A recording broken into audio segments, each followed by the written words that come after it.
Okay, welcome back to another episode of Third and 23.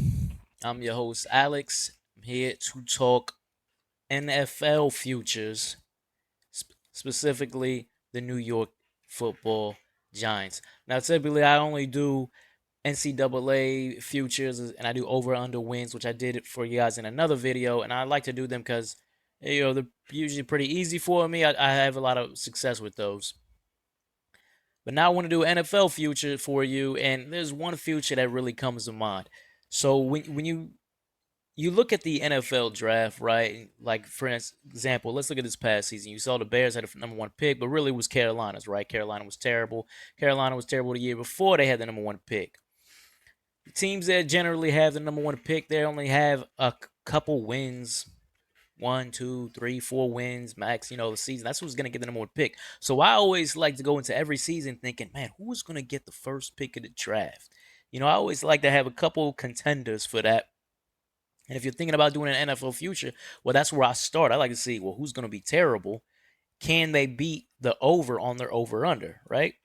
So I look at the football New York Giants, right?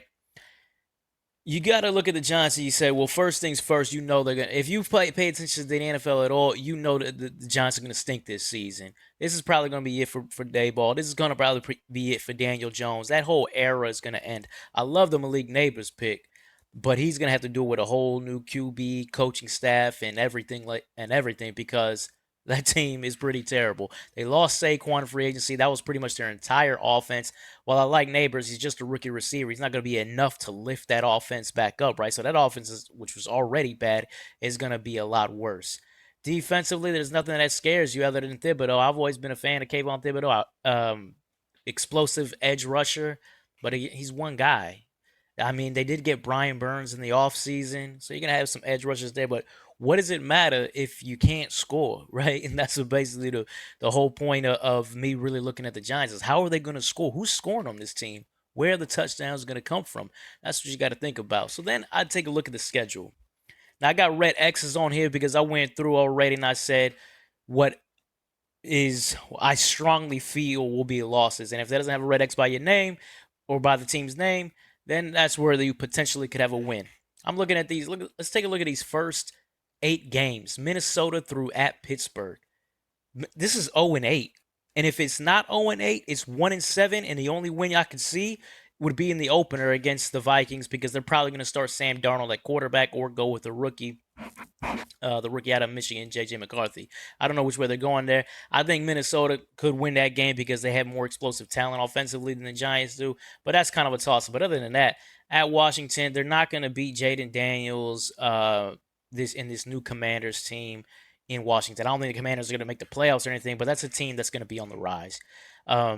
They're not going to Cleveland and winning. You can forget Dallas and Philly. They're not. They're getting swept by both the Cowboys and the Eagles. They're not going across the country and winning at Seattle. They're not beating Joe Burrow. And they're not going to go into Pittsburgh and beat Mike Tomlin when you have zero offensive talent, right? So to me, that's 0-8. But let's play it on the safe side and let's call it 1-7, right?